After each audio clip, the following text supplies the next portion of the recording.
a 3+2 Crazyhouse match between opperwezen and JannLee. opperwezen was the one who recorded this match, but he didn't provide commentary, so I'm just adding some commentary, and this will be posted as a prelude to an omnibus edition of games between opperwezen and JannLee, which come with opperwezen commentating. So this opening as black I would play myself, just to chase away that bishop on g5 from the diagonal where it's pinning the knight to the queen. But this bishop on f5 is now being challenged, and because it's loose, it's not being protected. You either have to play knight e4 or bishop takes d3. I would normally play knight e4 in this position, but opperwezen goes for bishop takes d3, and now he's developing his knight to d7. So why not c6? Maybe he's hoping one day to move his knight, that second knight, to f6, and so he's eyeing the e4 square, maybe trying to work something on the light squared weaknesses, and putting the bishop on g6 as well. It's just securing up his king side, securing up the h5 square from any knight drops in the future, and maybe he's thinking of a sack one day on e4, but for now it's just playing solid.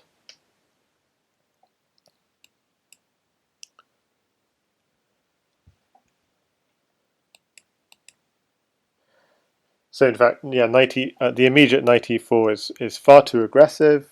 It would just give away a knight for a pawn, and black just doesn't have the material in hand to follow up any attack. So it would be just takes the knight and knight retreating to d2, and that pawn would be under a lot of pressure and very hard to defend.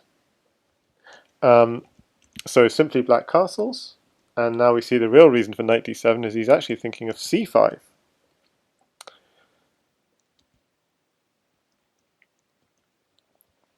So black wants a pawn, and he wants to bring his knight in, targeting d3.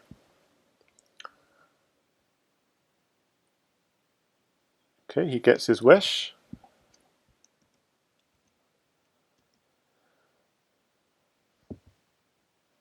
Knight e5, protecting that pawn.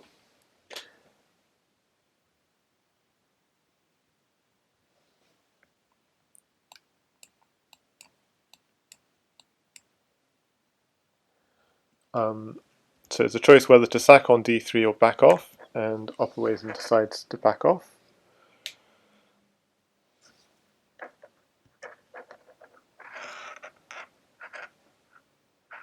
And it's white to play, JannLee to play.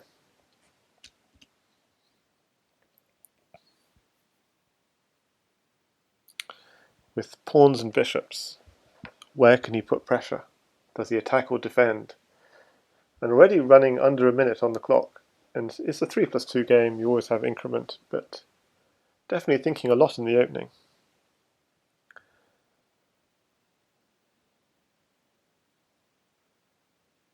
What is the entry square? I guess e6 maybe, but e6 is well defended for now. So it's really just trying to formulate a plan of what to do in this kind of position. f4, launching the g5 pawn is so f4 is certainly an idea. What would black do against that?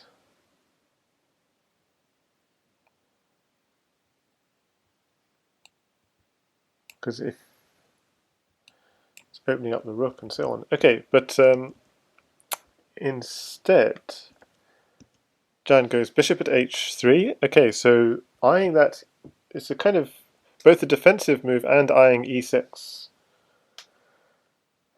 And this makes, so opper provokes the sack, and e6, do we go immediately at e6? Instead he goes d4.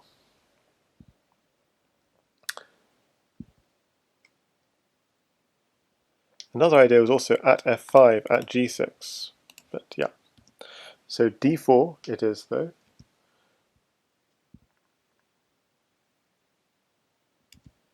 So actually I'm just trying to wonder if he'd gone at f5, I'm falling behind the action, then g4, takes, and then at g6. That was also an interesting line, sacking the bishop but then getting in with the pawns.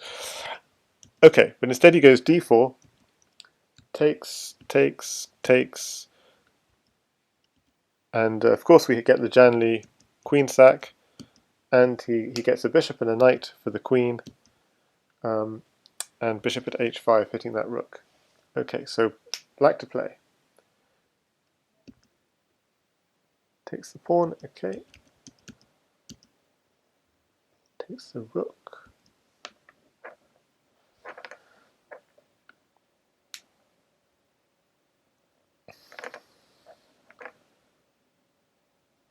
So defending f3, hitting g6, but h3 is weak though. Ooh, white just dropped a knight on f3, and what's the idea? If you take it, there's a mate. Knight here, check, drop a pawn, bishop takes pawn, king takes, pawn here, and if king takes, we have a queen in hand.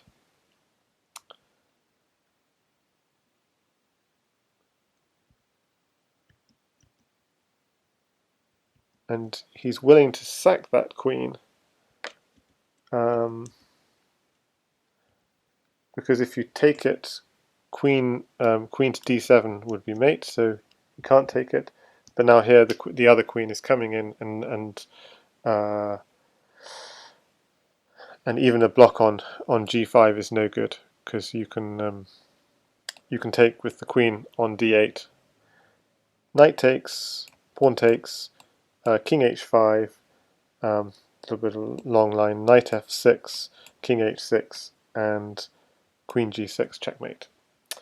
Okay, so that was game one. So nice win there from Opper. Okay, game two, just getting back into the action. Slightly weird setup with the bishop behind a diagonal of pawns, and that was the point of bishop b4, just blocking off the bishop. What's the intention? Knight takes f2 and at e4, is that the idea? Oh, he does it. Knight takes f2 and at e4 comes, and white to play.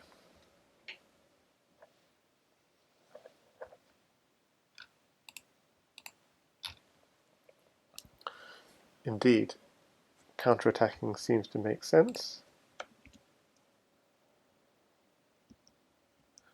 Black castle, so he's just saying that white doesn't have enough material in hand to launch a full-scale attack.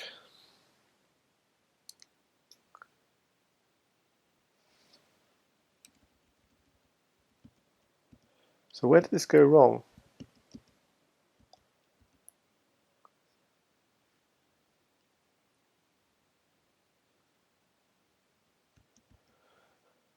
Because if we're not going to take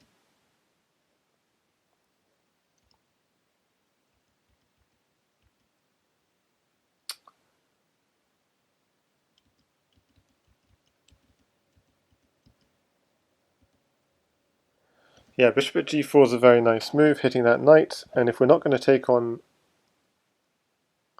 g7, then what are we doing? But if we take on g7, then the problem is bishop takes on f3, and then knight at h3 comes, picking up the queen. So we're losing a whole knight. Takes, and losing this whole knight. Okay, but now Opper gets counterplay with at g7. But again, we've got the problem. Takes, we can't take with the pawn, so we have to take with the queen. And the problem is this king is very open. Yeah, the queen coming in. So there's no time for any b takes a8 equals queen.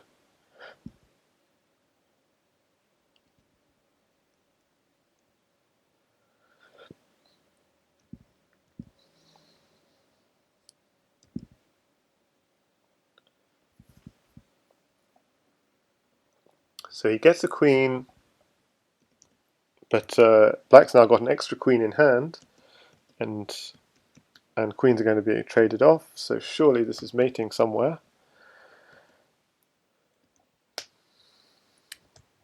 King f4, maybe king f4 immediately was a better try, but this is looking dire. Because also white has no immediate threat, so even if king f4 immediately, knight at d2 threatening mate, it's very hard to defend. Okay, so we turn to game 3.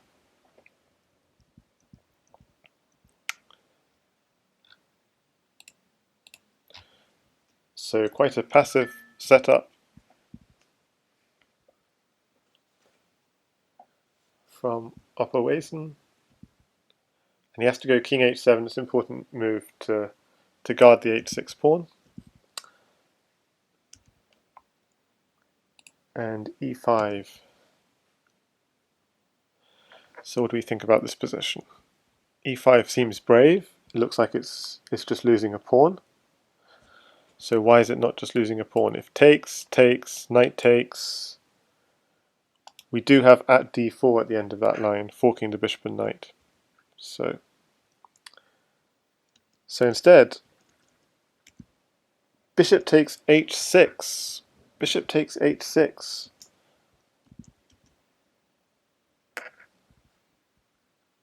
And getting the piece back. Of course, JannLee sacks his queen, but then chooses not to take either bishop or knight.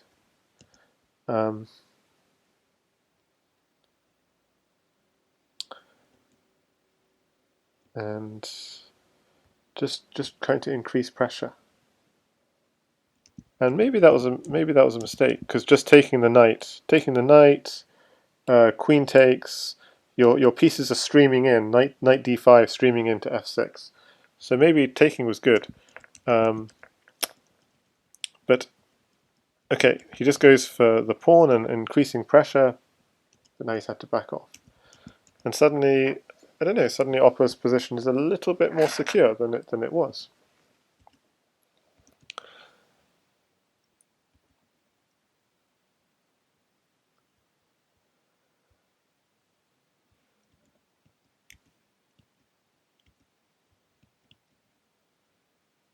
Okay, knight e5. So what is the idea of this? He wants to take, bishop takes, and he wants to put pressure on g3. But does he have time? Because white's taken his knight, and he's trying to go straight for this pressure on g3. So it's just trying to go for a counterattack. And he does it.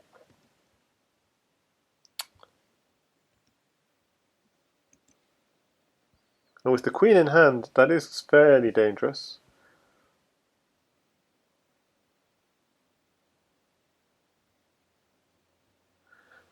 And the king probably can't just...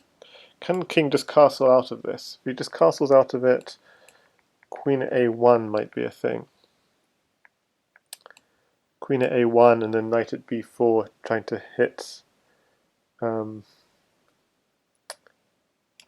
a2, and the knight can't take it because the queen takes b2. So that there are those sorts of nasty ideas, and it's difficult to see how do you defend a2 in that kind of position. So maybe casting queenside doesn't work. So instead, Jan takes on g3, and instead of bishop takes g3, which would be the most obvious move, just sacking, takes on g3, takes on f2. Opper going for knight at b4, and what's the idea of this? White simply castles. Okay, so he wins a bishop. So here I'm wondering why not bishop takes g3, threatening mate in 1.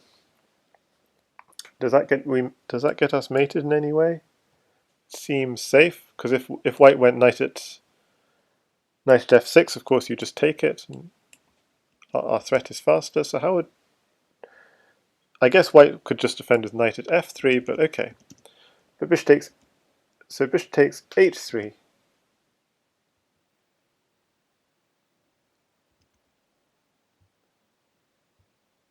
Is what he'll go on to play instead. So I'm running slightly ahead.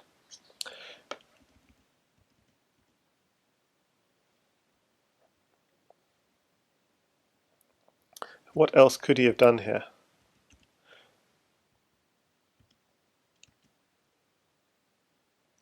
So yeah, maybe there was a case for just not taking back, going knight at f6 immediately, bishop takes, pawn takes. But yeah, Jan, after a really long think, takes back the knight. But yeah, this is a very unclear position.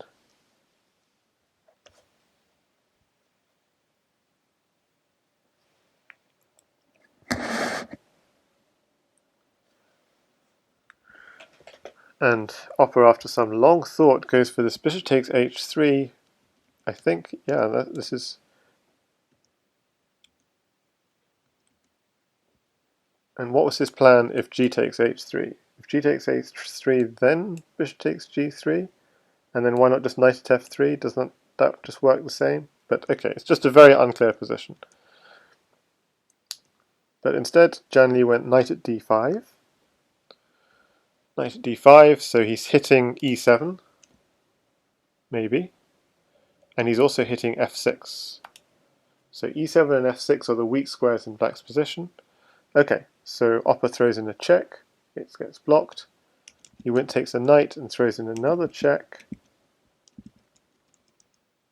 And that's uncomfortable because after king h1 there's knight takes g3, after king h2 there's bishop takes g3.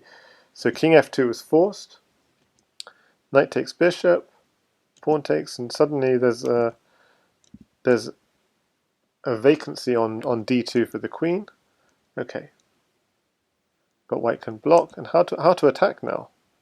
Queen takes knight, so he's claiming he has mate, and he has mate with knight at g4, and what's the mate? Knight at g4. If you simply take the queen, knight at g4, king g1, knight at g4, king g1.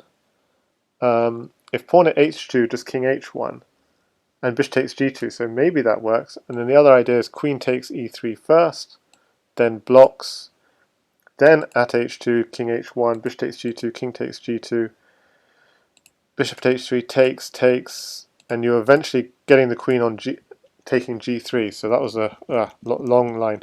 So the queen can't be taken. White defended, but queen takes e3 is it's a brilliant mate that that Opper found in that position. Wow. Okay, so we go on to next game. I think this is game 4. I think you can see yourself more clearly. And very unusual setup from white. Quite bad developmentally, as in you have lots of weaknesses on the dark squares and you've traded off your dark squared bishop. And the light squared bishop is rather blocked up. I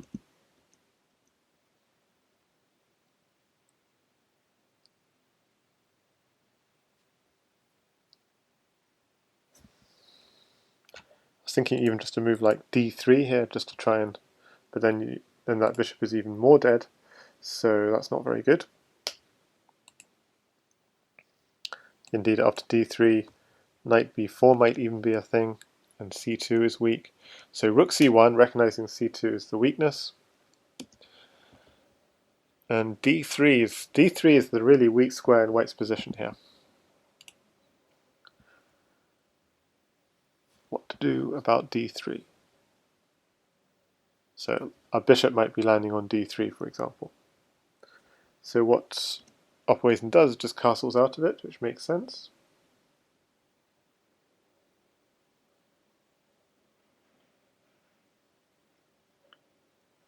And of course the bishop lands on d3 anyway. What to do in such a situation?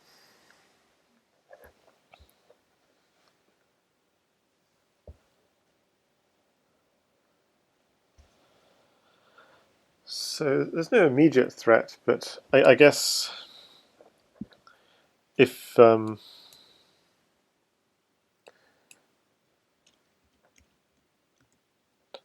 guess white is just very tied down. So takes. What to do here? Takes the knight. I mean, for the moment, e2 is protected by the other knight, but maybe he's afraid of that knight being deflected or chased away, and then e2 becomes a real weakness. So in that sense, bishop at f3 makes a lot of sense, but it does rather. Does it not? Yeah, I was saying it invites e4, but e4 can't be played because the knight defends e4.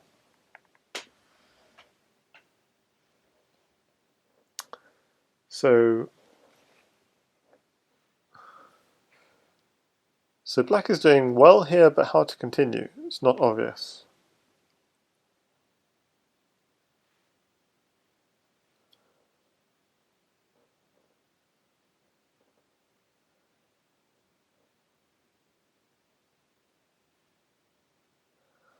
Okay, so bishop takes rook, so he's giving up his light squared bind.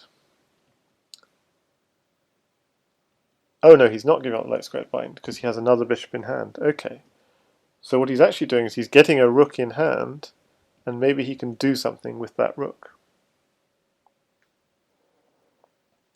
So he's actually gaining a tempo because the queen has to take 2 moves with that.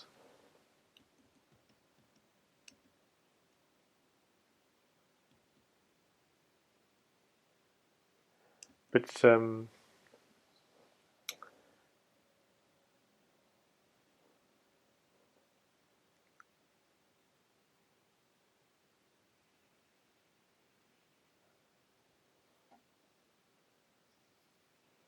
what to do here is black.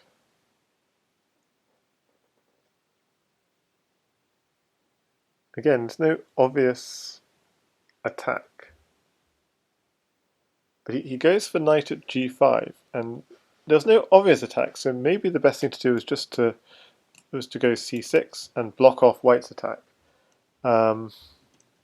Because by doing this, he's given white a pawn to play with. There is always an option for black to go rook at f1 and win a queen for 2 pieces, but black is lacking pawns to continue this. And okay, so white's now attacking quite aggressively, and JannLee is giving up the queen to try and contain the attack. But queen takes bishop, so opper's giving back the queen, and by giving back the queen, he keeps initiative. If for example, he just moved the queen, like queen to e1 or something, then black would take that knight, and maybe white would drop a pawn on e7, and then it's not clear. Rook e8. Yeah, maybe white would still be doing okay. Rook e8, queen at d7, another rook at b. Move the rook back to b8. Okay, so it's an unclear position, but this is clearly good. What opper's done here, and JannLee is really in the tank, thinking what to do. This is not what he wanted, to give opper so much initiative. So why not just rook e8? Rook e8 probably gets mated. or no, it doesn't get mated, but queen at d7 is too strong. And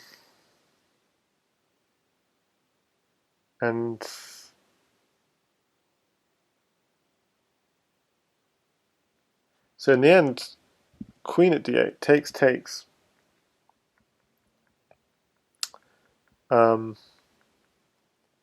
And white hits that knight, so he's slightly worried about the knight. He could have also just taken the rook, but this is giving black an opportunity maybe to counterattack. Either counterattack or take the knight. Taking the knight was also good. Okay, but he does this. Yeah, maybe taking the knight was better. Takes g2, so Jan going really hard on the attack here.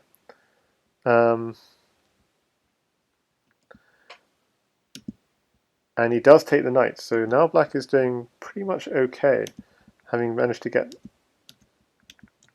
takes. So it's uncomfortable position now.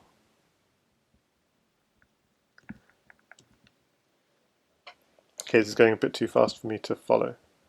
Takes, okay, so black's really attacking well here. Check, check.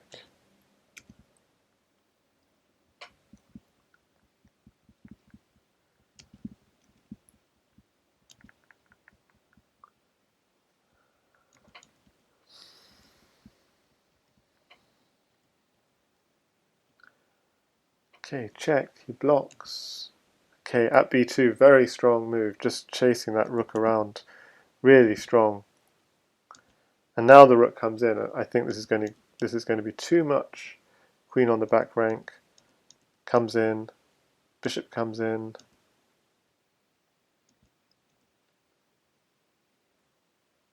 Yeah, this is going to be too much. And a nice sack. Finding the mate. Back rank mate. Okay, that was a really beautiful sequence found in Time Pressure by JannLee.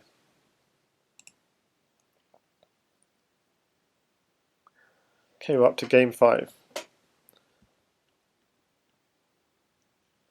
And black playing a6 to try and stop bishop b5 lines, which is interesting and not something I've seen often.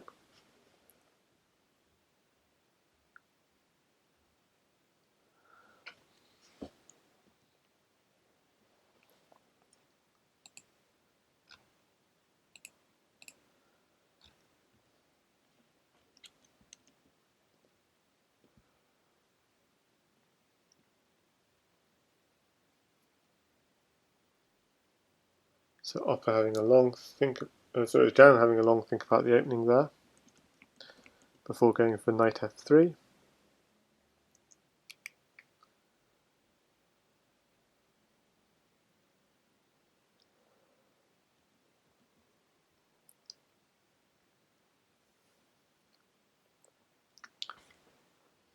So, yeah, slightly unusual moving the knight to e2 rather than f3 as well. Knight f3 would be the more automatic of those moves. But maybe he was thinking of moving the knight eventually to g3. Also, the point is bishop to g4 could be met with simply f3. And then if he backs off, knight g3. Or if he backs off to d7, then just continuing. Well, you can take the knight and take on d5, so yeah. So maybe that was the point of knight e2.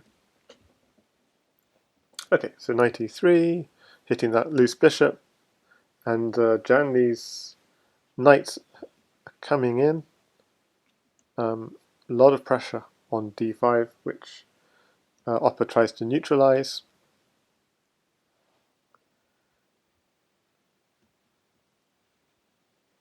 And now the pressure is on e6 and on g7, but queen e7 is a nice move, just defending everything. Okay, so with bishop at a4, white wants a knight. So why does he want a knight? So if we did completely nothing, would he take the knight, and then do what?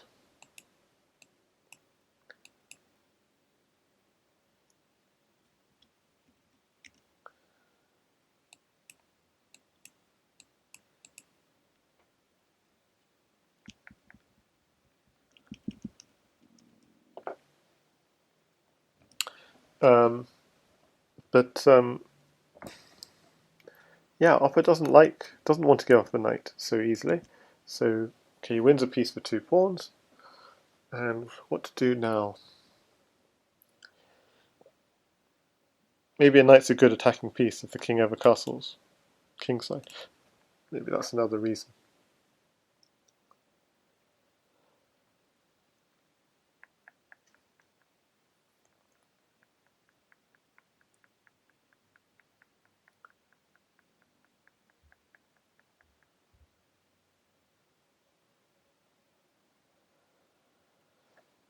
Another thing is h6 might be weak also if the knight on e3 moves. h6 g7. So h6 g7 and e6 look like the key entry squares in this position. But okay, so e6 is well defended. Takes. Now white has got the knight he so craved. What's he going to do with it? Nothing. Just castles. Very chill. So putting the question to opper, what are you going to do?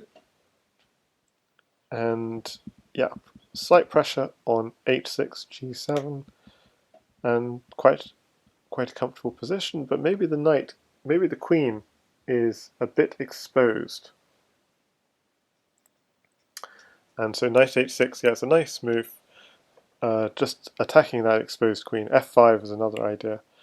f5 could be taken with the knight, potentially, and that opens up h6, but then takes, queen takes, that would be another possible line. Bishop at g6 though would be slightly annoying, but yeah, I'm not sure what's happening in this position. But okay, knight h6, and yeah, just harassing that queen. So good play from opper, harassing the queen, and he gets his king castled, and he's actually set up some nice defenders in front of his king with tempo by harassing that queen. So it looks like he's doing quite well, but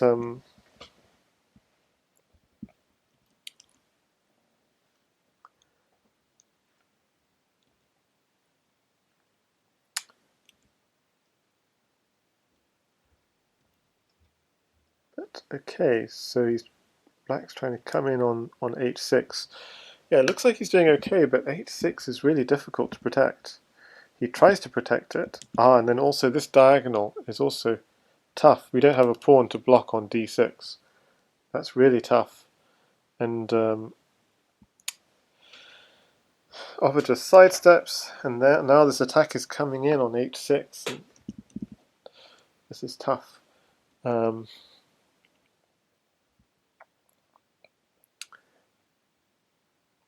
So, and with knight at e7, the threat is bishop takes h6 and pawn at g7. So opper even gives up a queen just to relieve the pressure. But h6 could come anyway, or in fact g7 comes. And why not just knight takes g7? If knight takes g7, I guess the point is h6 is very weak, and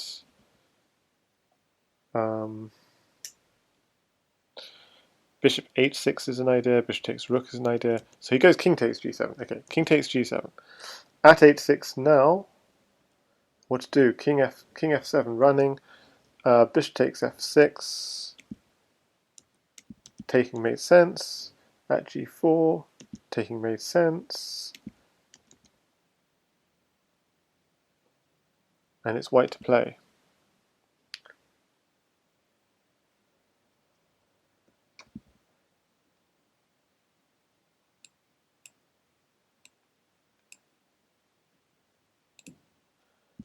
So maybe sacking a whole bishop was maybe not the ideal, but okay. And now opper is actually running away. And that queen can't do anything because the knight's defending e7. So there's no real entry square for the queen. Even queen takes knight. There's no real threat.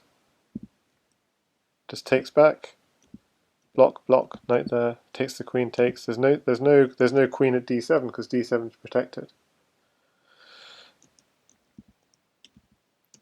So suddenly JannLee is in trouble, and I think it all stemmed from dropping that bishop on g5 instead of playing it a little more slowly, like maybe pawn at b5, and then still the dark square weaknesses are too great, and black's position would eventually crumble. Okay, so queen takes rook is threat.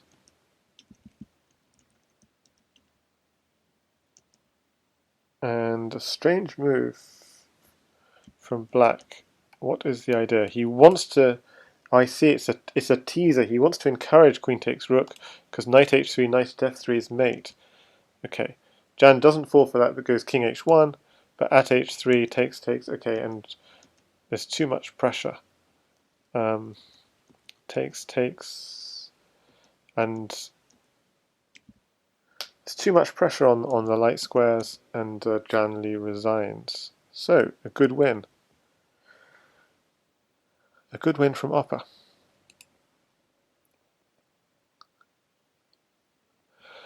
So is it game 6? And a3 from white. Interesting. And then plays a good opening. Good central control, pressure on h6 with queen d2. And instead of going king h7, JannLee is opting for this knight g8, h6 kind of setup. So that knight is a very passive defender, but the king is quite safe.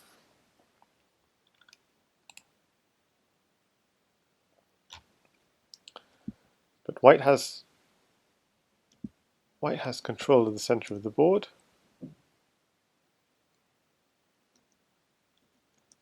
No pieces in hand for either player, and this is very interesting. Going h4 and knight g5. What to do, what to do.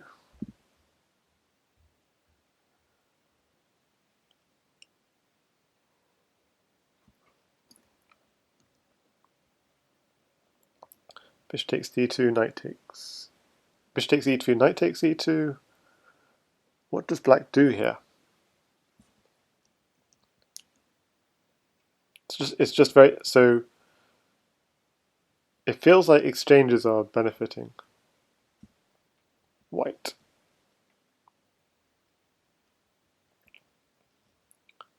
Like if white ever gets a rook or queen, he's got rook at h7 checkmate in this very position. So I'm not quite sure why e5, because that's threatening to open up the position, but not sure what else to do either.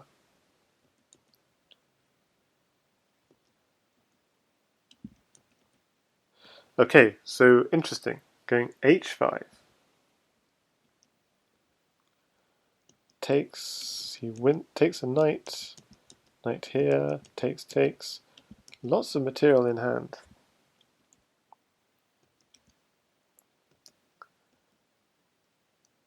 The passive knight is... Yeah, what to do here? So the knight on g4 is not really hanging in any position, because rook takes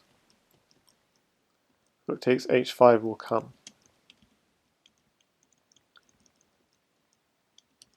But also there's no time at the moment.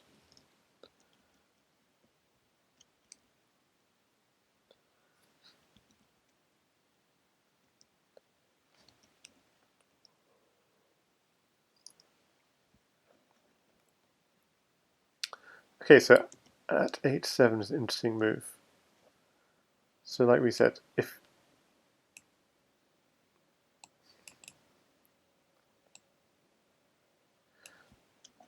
the problem is all the squares around the black king are actually controlled, like g5, h5, they're actually all controlled by white. So the knight just moves out the way, but of course white's just going to exchange and improve his position. And now it's white's just gained the tempo and it's white to play again. So with each move, white is advancing on the position. So knight takes h5 is a threat. But notice that white actually has nothing in hand. So after playing knight g3, it turns out that that black could put a bishop on the a6 to f1 diagonal, and there's no. After knight takes h5, just sack the queen. And the thing is, that diagonal is very dangerous because with two knights in hand, you can go knight at f3, knight at g2. So that was something quite subtle which was missed. So bishop at g6 defending, and of course bishop takes h6 was the threat, blocked, but now white wins the queen. And black is trying to win back the queen with bishop at g5. Is white just going to sack back the queen? If you sack back the queen, that creates lots of nice juicy holes around the black position. But no, instead, knight takes h5, immediate threat of at g7. So bishop at g7 blocks, and then sacks back the queen and goes at f6. So this is very strong from opperwezen. Takes is forced.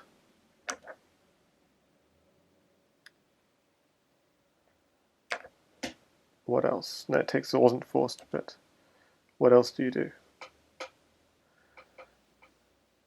Basically, knight at f5 is another option, but yeah.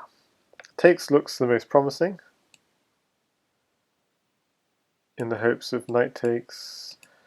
Even then, at g7 doesn't really work, because there's queen at g8, I think. Queen at g8, rook takes, pawn takes equals queen.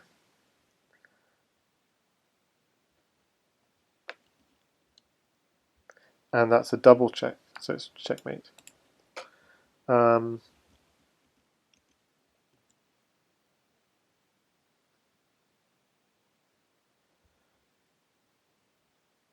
So yeah, so I was looking at the line knight takes bishop at g7 and then queen at g8, but he goes for queen at g8 immediately, takes, and now they're double mate threats if you go rook takes g8, so he has to go, well, they're mate threats either way, but if king takes g8, knight takes f6 is also check, and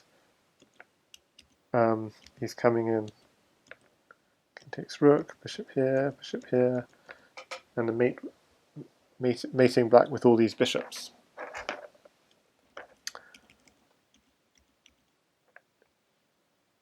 Rook takes g8, knight takes f6 was another option, and block.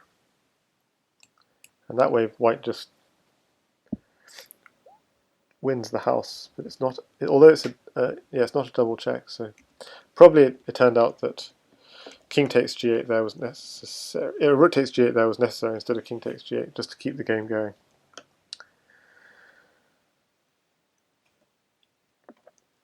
Okay, so nice win there from Opper. Really scintillating play.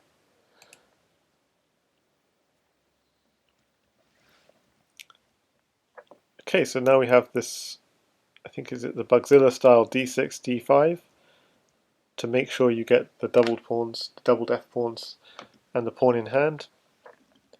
Normally in this position, I think I'd play bishop back to d6. I think that's the more theoretical line. But Opper playing slightly more aggressive, bishop to f5, so threatening at So threatening at c2. And the threat is just at c2, at b2, and it's quite nasty actually. At b2 comes first. So I'm not sure if this has been slightly misplayed from white. Maybe this is just fine, but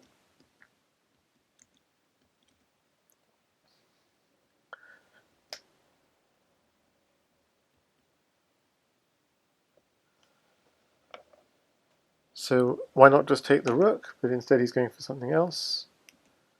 Whoa, he's so why not after c2, bishop takes c2, then you take the rook, and you win. As well as winning the rook, you also win a piece, and so you're in on the back rank, threatening rook at d1 as well. So pretty nasty situation. So JannLee just gives up the queen, and Opper doesn't even want it. I don't know why. Goes for the rook instead, and the queen gets away, but only temporarily. Knight takes, pawn takes, and he has to give up the queen, but at least he castles. So JannLee has given up a lot of material, so this is just almost like it feels like an opening win for black. Having said that, it's actually still fine for white. He has 2 pawns, a knight, a rook in hand. Still lots of ideas.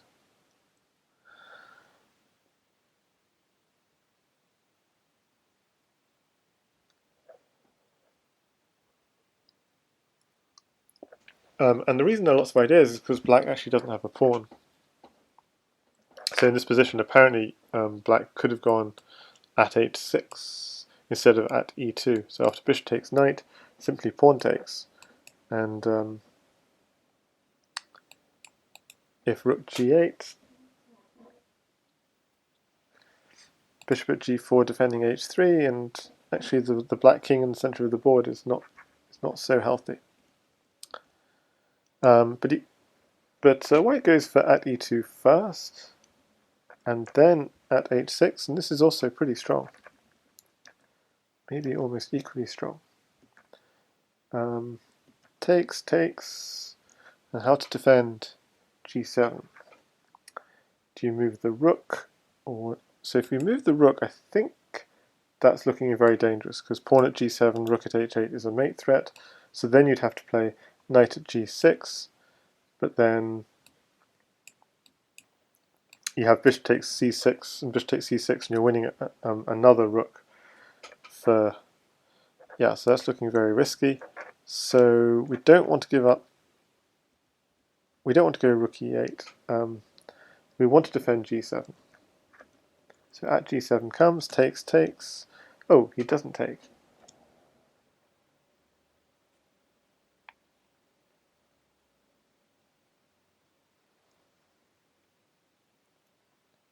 Rook at g4, that's a nice move.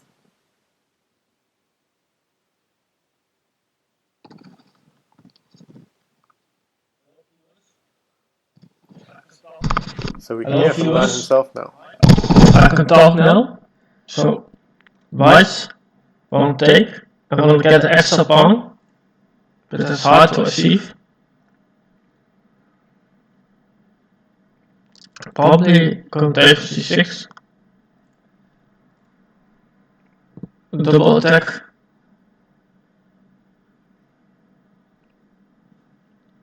I'm not good in the defense.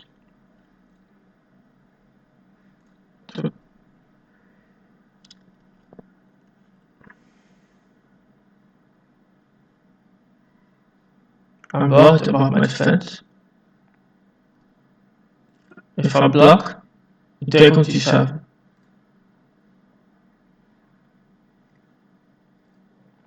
So takes. You take on e4. You don't have much material.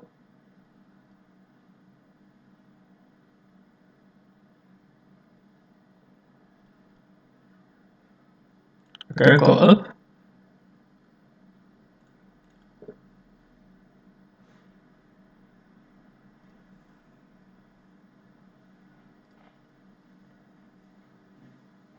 Go bishop, he takes.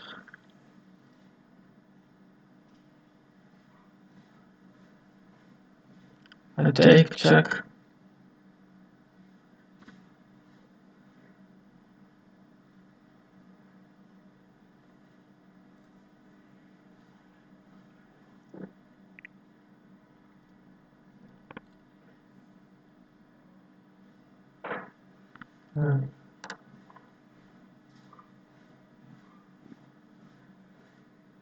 Maybe this is really better to do, but I don't see the invitation.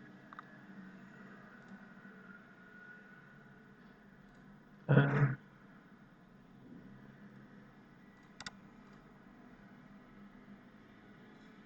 gonna cover check on d3.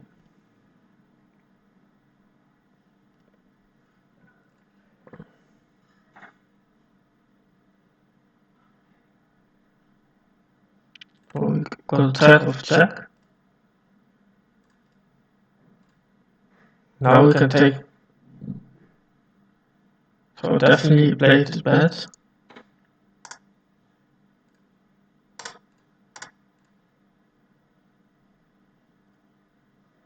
I have to go king g8.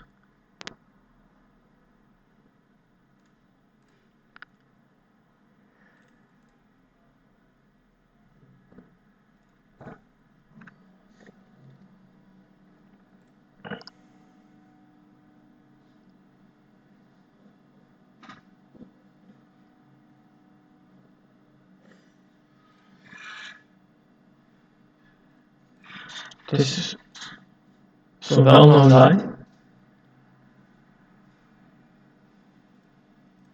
Just play solid. If g6, can take with bishop on f6. And you can hit g6 sometimes, and d5.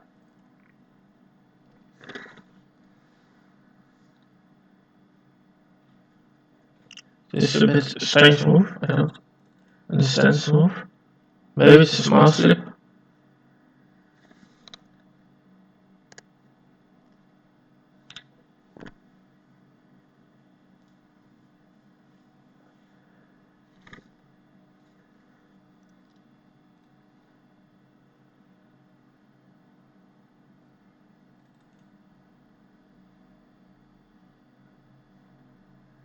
Or I play knight d7, c5.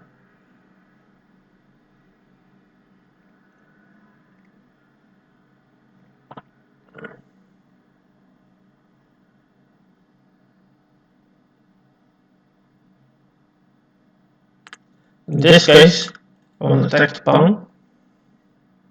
I think it was a mouse slip.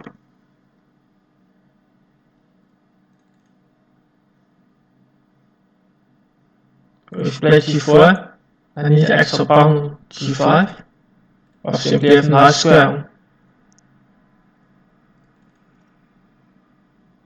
on f4.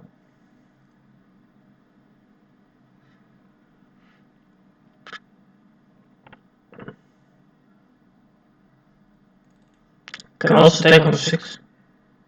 This also looks fine. Still got the threat to take on f6. Now I can play knight d7. So maybe it's accurate to take on f6.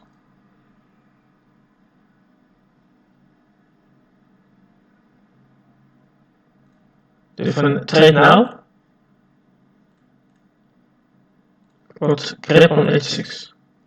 So I'm actually surprised he did this.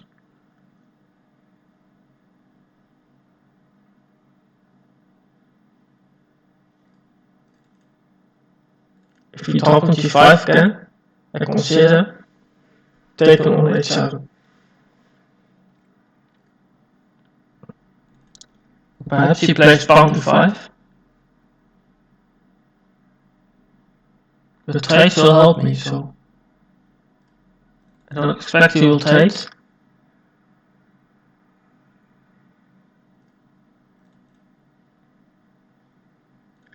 Attack the pawn. Look at the bishop there.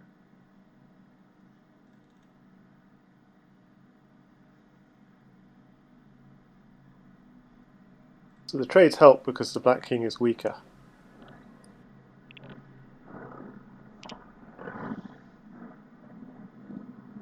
So now we surpassed. Oh, still not yet. Still not surpassed.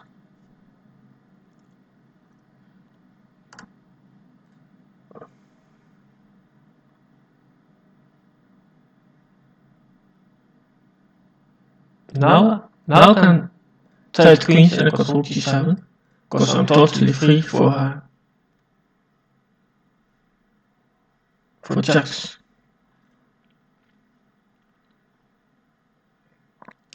Because 8,500 games and 14. So the idea is to play this. Yeah, bishop takes rook, pawn takes, king takes. But he play king. Then bishop at h6 is c8 of course. With queen at g7 to finish. Yeah, Okay, also covered by the simply develop.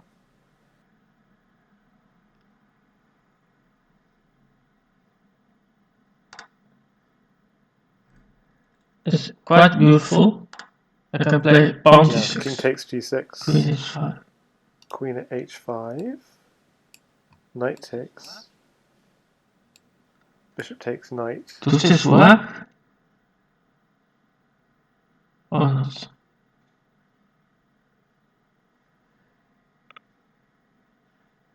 Black is actually getting mated there.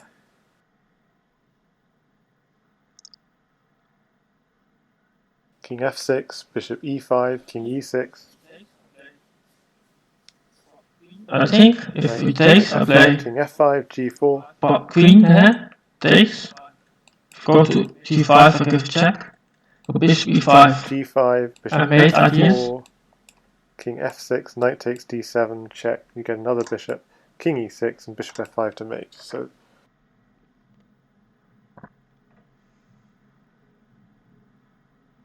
but he can also take my bluff. Because I'm not sure. Probably is draw. It's really time to develop my knight.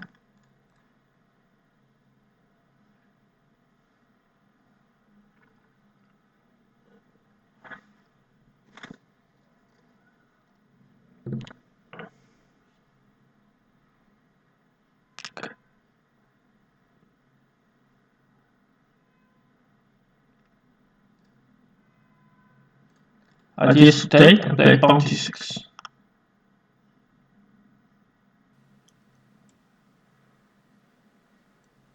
So obviously if king d8, queen f. I won't play pawn g6. would be mate.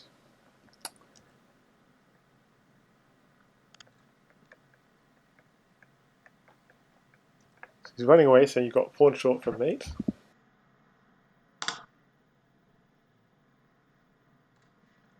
Still got some ideas with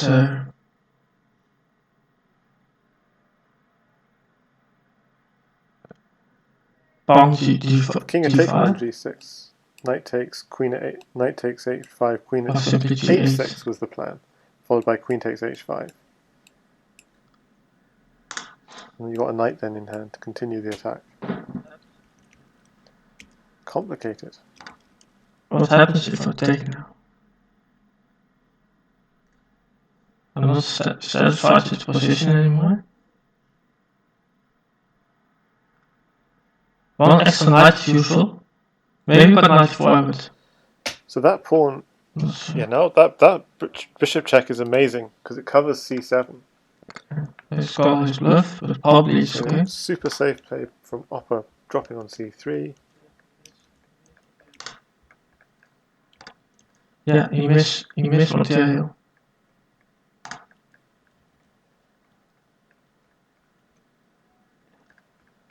But this is actually the key mistake.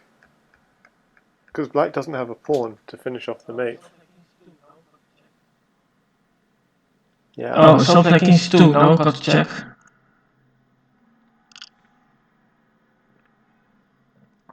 How is it? Out king c2. King c2 was in fact the winning move for white. King e2 gets mated by queen at d3, king e1, and then bishop takes c3 again. King c2.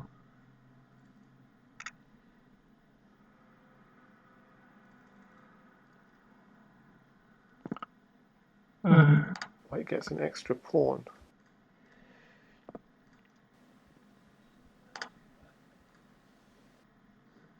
This is a bad move.